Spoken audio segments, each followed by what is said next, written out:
ndị Igbo onye unu na-anụ ọnụ ya bụ onye Igbo ka m bụ. Abụ m onye Igbo, mana iji wee gwa unu eziokwu, akpọrọ m Igbo asị. Ife ndị wee kpọọ Igbo asị bụ na omume Igbo ajọka, omume Igbo jọrọ njọ, omume Igbo jọrọ daizi, omume Igbo na-esi ka nsị. Ana m agwa unu eziokwu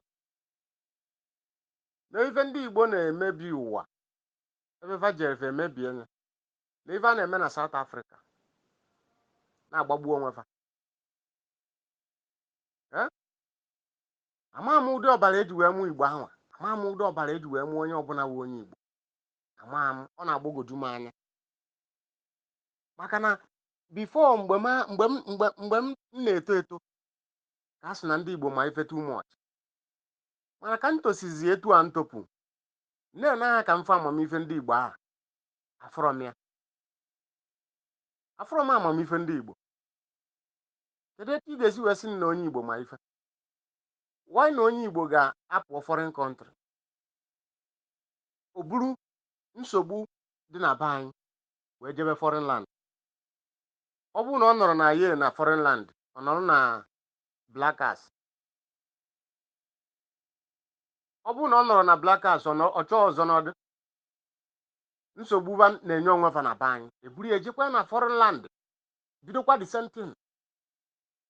Ọ ndị Igbo bụ ndị ga-ava mee travel valu ebe a ba na-echi eze n'ebe ahụ. Eze a na-echi na be anyị eburu ya pụọ foreign land je na-echi eze. Eze ndị Igbo na South Africa, eze ndị Igbo na Malaysia, eze ndị Igbo na Hong Kong, eze ndị Igbo na Dubai, eze ndị Igbo na China. Ama m ụdị ndị dị iwe ahụ. Ndị Yoruba nwere echichi fa na-echi etu ndị Igbo si echi eze. Ịma na ọkatanụ ka si na onye abụ ezie na China, onye abụrụ onye isi na Hong Kong. Yoruba dị nke ọba ka fa na-echi ọba anwa. Ịma nnu ka a sị gị na onye abụ ọba of Yoruba na China, ma ọ na Indonesia, ma ọ na Hong Kong, ma ọ na Thailand. Mba, ndị Hausa na-echi emia, na-echikwe sariki. Those things manụ ya na foreign land. Mana ndị awụ ndị Igbo na-enye onwe fa nsogbu ebe ọbụla fa nọ. Onwe obodo dị mma kịta, kọntrị dị mma, ndị Igbo bata ya too much, at the time kọntrị anwa aghasa. O nwere ebe ndị a nọ ezumike na-adị. Ọ ndị a kpọrọ ndị Igbo jide Naijiria ghasa anya. Na ọ bụrụ na ndị Naijiria ga-amasị nye ndị a freedom ka ha nababe ka afụgodu ka Naijiria afụgodu ka ndị a ga-esi wee chi onwe fa, ndị na-ezuzu etu a asị na fa ma ife. The people na nwere ike ịdị united mana foreign land mana Naijiria be nwere ike ịbụ ofu. Kọntrị niile njego ofu omume ka fa na-eme ebe ahụ. Oge anyị na-agba Libya, Gaddafi nyere anyị kampụ na Libya ebe anyị nọ na-eme ife dị anyị mma. Ofu omume akwa ka ndị a bụkwa bịa jide kampụ anwa ghasa anya. Ndị akịta nwere ike pụta na foreign land. Ndị Imo nwere ike inwe meeting 3 sọsọ Imo steeti o. Anambra steeti nwere ike inwe meeting 4 ma 3 kwa one steeti. Enugu nwere ike the same thing. Abia the same thing. O nwere some country ndị Anambra nwere meeting na abụ. O nwere some country ndị Imo nwere meeting 3 one state. Ịgbakọcha meeting si na sọsọ n'Igbo wee pụta, o nwere ike na-enye gị 10 or 8. Mana ndị Hausa bụ one meeting ebe ọbụla fa nọ. Because of what? They are united. Ebe ọbụla ndị ugwu nọ, one meeting. All politics na-achọ ka o tinye problem n'ime ndị ugwu nke ikpeazụ azụ. Mana ife anyị ji mara ugwu since Nigeria ndị wee bụrụ Nigeria, ife anyị ji mara ugwu dị united. maka na onye kwuo ibi anụ nke o kwuru. Mana ndị a bụ ndị Igbo, o nwere onye na-ekwe nke ibi ekwu. Ndị Igbo dị 15 na kọntrị, ị nwere ike ịchịkọtawa ọnụ, ị nwere ife ị ga-eme n'ụwa ka ịchịkọ ofe ọnụ. Sọsọ mkpụrụ 15 o nwere ka imenwu ofe kaba bụrụ 1. kedu ụdị traịpụ dị ife a? Kedu ụdị traịpụ dị ife a kpọrọ Igbo? Asị na fama ife. Gwagodu m ofu onye tụgodo ozi fugodo ebe amamife ndị Igbo ha dị, maka mụnwa na onwe m enenechego afụrọ m dat amamife ndị Igbo ha. Ofu onye kwupụtagodu ebe ndị Igbo ha si wee mara ife. The people na-abụ kọntrị ọbụla faba ejide kọntrị anwa mebie ya. Kọntrị ọbụla faba ejide kọntrị anwa mebie ya. Gwagodu m ebe fa si wee ma ife anwa a na-ekwu na afa ma ka mmagodu ebe fa si wee mara ife afa ma. Development enwere na Nigeria bụ individual development. Nigeria enwere government development or individual, and individual development ha bụ ndị Igbo. Mana gwagodu m city dị n'ala Igbo dị develop. Gwagodu m standard city dị standard n'ala Igbo anyị. Ọnịcha ka ị ga-asị na ọ dị standard, ọ Aba dị standard, ọ Owerri dị standard, ọ Enugu dị standard, ọ Abakaliki dị standard. Gwagodu m ofu city n'ala Igbo dị standard. Mana kpagharịa na city niile dị na Yoruba, ọ ndị Igbo developụrụ ya. Jee na city niile dị na Hausa, ọ ndị Igbo developụrụ ya. Ịpụtakwa isi m na ndị dị etu ama ife. Afọkwa m ebe amamife unu agha dị. Afọrọ m ebe amamife ndị Igbo anwa dị. Ndị Igbo bụ n'anya m, ife Igbo bụ ndị nzuzu, ndị iberibe n'anya nke m. Afọrọ m ebe amamife unu agha.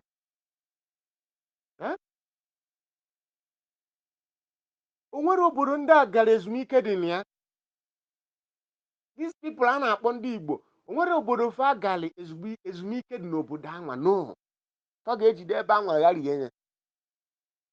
Onwe ụzọ na-aga kịta ndị Yoruba na-eyuzu ma ndị Benin na-eyuzu. Mebi na fa na-etinye afịa n'ụzọ ha once in a week. Igbo nyopụta ụzọ anwa, ịma na afịa ga na-abịa 10 times in a week. Obere oge va mebie ụzọ ahụ, nke a mechie. Ejiziela aka fa gwa ndị eke ife na-eme n'ụzọ a esetụrụbezie ịchọzie iti afịa isetụruo. Kedu ụdị traịpụ dị ife a kpọrọ ndị Igbo? Biko onye ọbụla na-anụ ọnụ m ga-asị kedu onye dị ife a na-asị na ọ kpọrọ ndị Igbo asị. Ọ bụ na ya mụda bụrụ ezigbo mmadụ, ịma na ọ bụ ezigbo mmadụ. Ọ bụ na ịbụ ezigbo nwa, nne gị na nna gị dị good, ị ga-ama. Ọ bụ na nne gị na nna gị bụrụ ajọ mmadụ, ịbụrụ ezigbo nwa, ị ga-ama na ndị mụta ga abụrụ ezigbo mmadụ. Ịghọtago? Ndị Igbo enechego m Igbo anya. Igbo abụrụ ezigbo tribe. Ọbara eji wee mụ ndị ahụ a na-akpọ ndị Igbo dị polluted. Ọbara ahụ abụrụ ezigbo ọbara. Ọbara ahụ abụrụ ezigbo ọbara. Adị m very sorry na mụnwa bụ onye Igbo. Adị m very very sorry na mụnwa na-ekwu okwu a bụ onye Igbo. Ọ na-ewutekwudi m na m bụ onye Igbo. Mfe onye Igbo kịta ebe ọbụla nọ mfe onye Igbo, iwe a na-ewe m. Mana ife ike ji wee gwụ m bụ na ọkwa ndị Igbo a ka m na afa na-emekọ ife. A na-aghaji ya etu ahụ. Ịghọtago? A na-aghaji akwa ya like that. A na-ama na-eji ya. The people na nwere obu mmadụ a na-achụ ego adị n'anya n'azụ. Ndị na-awụba nwee ego niile juru ụwa na ya adịbeva afọ ojuju ama ndị a n'ime. Igbo nwere ike ịdị contented. Ị ga-afụ onye Igbo kịta ọ na-eresive akpa afịa 1000, lụsịa họteelụ na be anyị, mesie ebe niile mmadụ na-eme. Kama ọ ga-esi na afịa nwa pụọ, ma na afịa abụrụ afịa mmadụ na-azụgide, ka ọ chọọ ife ọzọ ọ ga-emebe. Kama ọnwụna na afịa ahụ, kama ọnwụna na that business, ma ọ bụ ewere nga tugbuo onye ndị befa eribezi akụ ahụ ọkpa. Because of gịnị? Be nwere ike ịdị satisfied n'ife ọbụla fa nwee. anya ukwu ka anya ukwu, ajọ omume ka ajọ omume. Ọ fịara arụ gị na onye Igbo imekọ ife setụrụ onye ọfụma. kedu ụdị ndị dị ife a biko? Ọ na-abụ nnekete ndị anya nsị ya, ọ bụrụ na nwee ka e ga-esi wee finishie ndị a, ọ bụ na enwezi ndị a na-akpọ ndị Igbo a, ọ ka mma, maka na ifu ka Igbo pụrụ na Naijiria Naijiria ga-enwe rest. Igbo bụ na atụrụ na anwụrụ na Naijiria, ọ ndị Igbo ebulukwe disenti na anwa ajọ omume va anwa ebukwere ihe wee nọrọ na mba ụwa niile. Onye Igbo ga-ewere nwanne ya debe na Pakistan a na-ebinye ya afịa. Ole afịa niile anwa ebinyere ya fọgeti onye anwa edebe dị ya, egbuo onye anwa gbasara ya. Echi niile ife ya ọrụ ụlọ ụka, ọrụ ọrụ ndị ụka ụlọ, ọrụ ọrụ ndị ụka ụlọ ụka. Ndị nọ na Pakistan na-eji wee gbara afịa aja kaba bụ ndị egbugoro egbu, ndị dị ndụ, ọkwa ndị Igbo, ọbọkwa Hausa, ọbọkwa Yoruba, ọkwa Igbo. Mgbana n'ezie ihe na-eme na South Africa, ebula anyị bulu nke nwe bulu otu nke nna wee gbogobe South. Obere ọ ga-agba mmadụ, a na-agba mmadụ ka nchi. Kedu ife bụ ebumnobi gị na ajọ omume niile a? Kedu ife ị na-eche n'ime onwe gị? Ajọ omume niile anwa na-ebugharị unu n'ụwa niile, kedu ife unu na-anọkọtakwa dị n'ọdụ na jụọ onwe na ajụjụ? Gị na onye Igbo mekọ ife ego, ọ ga-eri ego gị. Ndị a na-agbagbu, ndị alụsị na-egbu, ndị ife dị iche iche na-egbu, ka a gbanwee n'owe. Ka onye dị ndụ chenji kene n'ife niile ọfụ na-eme n'owe. Ọ bụrụ na e nwere ezigbo mmadụ n'ala Igbo ka m na-ekwu, mana ebe adụ 1 out of 100, ịma na o nwere isi majority ka a na-agụ n'ife ọbụla a na-eme. Majority carry the vote. Ka ịghọta okwu m ọfụma, ọ bụrụ na nwere ezigbo mmadụ n'ala Igbo, mana majority ka a na-ekwu okwu ya. Majority mụnwa na-ekwu ife, abụ m onye Igbo, mana ife a na-ekwu okwu ewu majority. Ebe majority abụrụ ezigbo mmadụ, nwere ife dị ebe a. Ọ na-abụ nnọdụ etu ọ na-ewute m, ka ndị Igbo si wee dị etu a. Iruo na Malaysia ofu ife a, iruo na China the same thing, Korea the same thing, Brazil the same thing, obodo dị iche iche ofu ife a. Ndị Igbo adị m ekwukwa okwu a ka unu gbanwee o, because na ife dị n'ọbara ada agbanwe. Anego m ndị Igbo anya fụ na that blood eji wee mụ ndị Igbo adịrọ mma. That blood adịrọ oke. No changing. Nwere ka Igbo chenjie. Mana omume a ajọka. Ị ga-afụ onye Igbo were ụlọ luchikosie Lagos, were ụlọ luchikosie Abuja, gị na-emekọ biznes 2 million, orie ya chọbakwa oge ka ogbuo gị egbuo. Orie ego anwa chọbakwa nke ogbukwu oge egbuo. Iwela ego dị njọ na-azụ ụmụ gị, echi niile ime respect ka ụmụazị abụrụ kabachiba Naijiria. Impossible. Nwatakịrị ọbụla eji ego adịrọ mma wee train can never go anywhere. O nwere ebe nwatakịrị a ga-eji azụ wee je. Ụmụ ogbenye ahụ anọdụrụ ana n'isi ga-aka ụmụazị ahụ eji ego mmadụ wee zụ mma. Ndị ahụ erisila ego fa n'odofe aha n'isi. Ọ bụkwara ha n'aka ndị a dị ọcha, ụmụ fa ga-aka ụmụ ndị a ebusiri ego mmadụ wee zụọ mma. Maka na onye ọbụla ibu ekie, ọ na-ebe akwa utu ife abalị. Ọ bụgodu na onye ahụ enwere ebe o kpee gị, ma o kpere gị n'aka Chukwu, ma o kpere gị n'alụsị, o nwere ebe o tinyere afa gị, you can never go free. Kedu ụdị ndị dị ife a? Ajọ ife niile bụ ndị Igbo ka ọ dị. Ife ọbụla bụ ajọ ife, ọ na ndị Igbo ka ọ dị. Ife ọbụla bụ ife ọjọọ bụ na ndị Igbo ka ọ dị. Ilozozie na a na-anwụ anwụ. Ofu mbọsị gị bụ onye ajọ mmadụ si n'ala Igbo, ịnọkọta nọdụ ana jụọ onwe gị ajụjụ, talk to yourself. Jụkana onwe gị, ọ bụrụ na ọnwụ bịa, n'ịma mbukwe n'ife ndị a niile wee nwụọ, afụgo m ndị kpachara ego ụdị ego niile a nwụọ nwunye fa achọzie nwatakịrị dị ya mma ngana ya agbarịtokwu nke fọn onye a kọmitiri ife niile a maka ego ọ nọọzikwa ya ịghọtago afụgo m ndị mesịrị ife niile a nwụọ ụmụnne fa atụke dị mọni ọ bụ na ajọ ọbara dị unu n'ime ga-ekwu unu were na nwayọọ na o nwere onye nwe unu eburu ego wee nye ya o nwere onye nwe unu bụrụ investmenti niile o nwee wee nwụọ were na nwayọọ na omume unu ajọka ifelu unu na-emezi ndị dị iche n'ime unu ifelu unu na-emezi ndị anwa etu a nọ na ifele na-eme m na nwa onye Igbo bikos na ndị ọcha amakwụgo na enwe ndị nọ na Naịjirịa a na-akpọ Igbo o nwere ndị amara na enwe ndị bụ ndị Igbo n'ụwa niile omume unu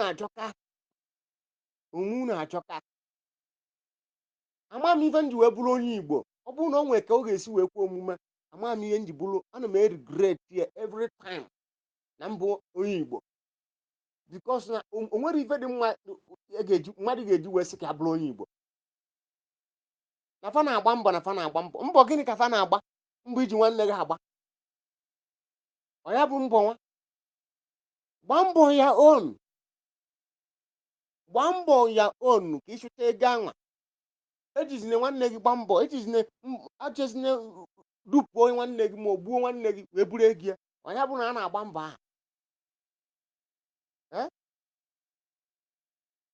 mbọ ị na-ezuru ife mmadụ ọ ya bụ mbọ amasị na ndị Igbo na-agba mbọ akwụfasịa tutu dekin fọfọ dekin alụgasịa steeti wetu anya na ka inyo oke ifu ka esi alụ na wetu anya na ka inyo oke ifu ka esi agba oke moto a gasị ifu ka esi akpa ego anwa bụ na a na-agba mbọ a ego ọnwa a na-atụ eri ya bụ na ndị Igbo na-agba mbọ na ndị ugwu na-adị contented n'ife ọbụla fa nwee o buru n'obere ụlọ biri na ya nwee relax mind ndị a ga-apụta chịkọcha ego niile dị n'ụwa ma ama na o zuru olufa ajọ ọbala ajọka ọkwa ajọ ọbala ọ dị very bad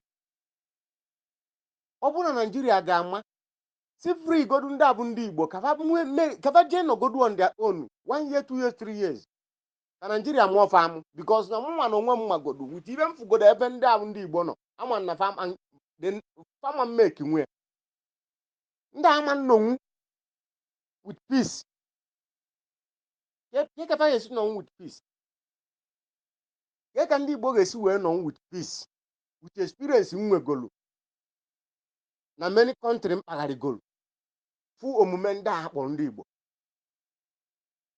ọ bụrụ na Naijiria ga-ama fafri ndị a ka ndị a jee n'ọrụ onwe fa ka afụgodu ka ndị a ga-esi wee nọ 1 year 2 3 years ọ bụrụ na nnukwu wọọ adụrọ n'ala Igbo si ma na ọ bụrụ mụnwa na-ekwu bikos na mụnwa agba m fọ chọọ na ndị agba nnọnwụ butu udo omume mfụ n'ime ndị a bụ ndị Igbo fama nnọnwụ ọ ndị aghasa Naijiria ndị aghasara the whole world ebe ọ bụla falu eburu ajọ omume bụ anwa bata ebe ahụ obere oge inwe ike na-anụ na kọntrị amaka kọntrị ahụ ama last 4 5 6 years ịnụ na kọntrị ahụ etipịago kedu ndị tipịara ya ọ ndị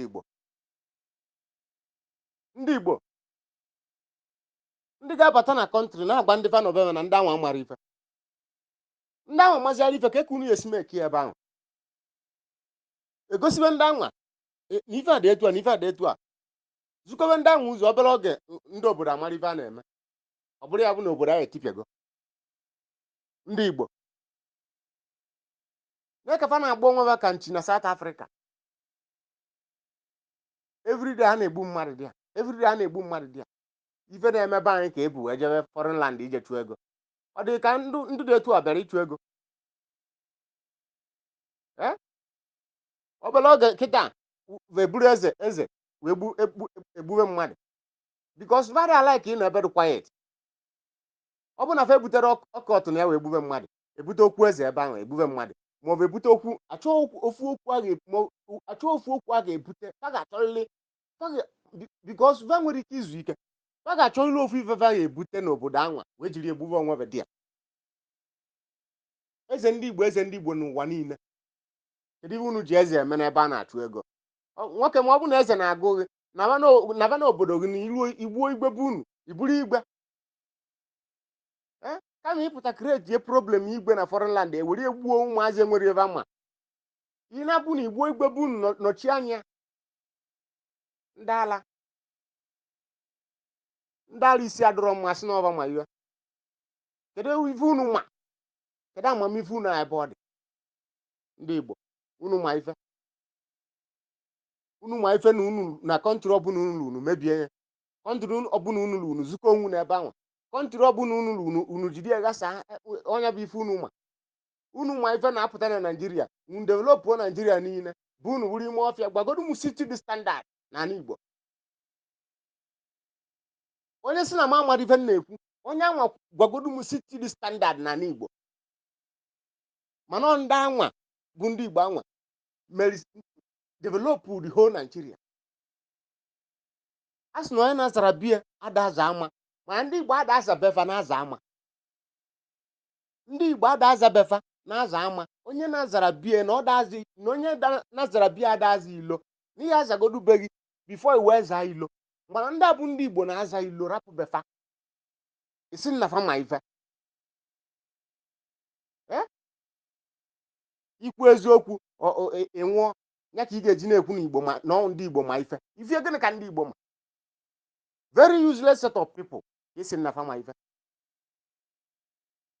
Onye bielusuru afịa pụọ n'ilo je na-ekiri n'ilo rapụ bielusuru ọfịa isi na onye ama ife. Onye pụta kịta kwuwe eziokwu obere oge Nigerian gọọmenti kpọọ ya nye pozishọn ọgwara ndị ọzọ sirapụsịkwa ife a na-ekwu na ife a na fama nkwutekwu ya ife o bitere ụmụnne ya ndị ma ife. Okwu na-agwa unu abụrụ ka unu gbanwee na mama mgbanwenwe unu. Chineke ọ gbanwego unu wee bụziala okwu ọnụ mmadụ ga-agbanwe unu. Chineke ekele unu ọ gbanwego unu ajọ ọbara. Chineke ekele unu ọ gbanwego unu mmadụ ga-eji wee gbanwe unu. Mana na-emeni ya unu ga-afụ ebe ọ ga-eri dị mụ na unu. Ife emete o were anya n'afọ. Ọ bụ na ịnụ ozi a ịchọ ịtụsa anya ịchọ ịrapụ nwere nna ya obiko ya tụsa ozi ahụ. Ọ bụ na ịchọ ịtụsa ozi a ọ bụ na ịchọkwa ịrapụ ya because na mma na ozi ama ndị a lot of people mma maka na ndị ajọ mmadụ karị fama like ụdị ozi a. Ndị lego conscience fa, ndị wegolu mkpụrụ obi fa nọdị ana. So ụdị ozi ama ndị fa mma because na fe nwezi conscience. Onye nwe conscience na-abụ omekata ji ife ọgbanwee because na ọ ka nwee conscience. Ụmụ Igbo enwezi conscience mana o ji onye na ana ji onwe ya ka ọ dịgodin.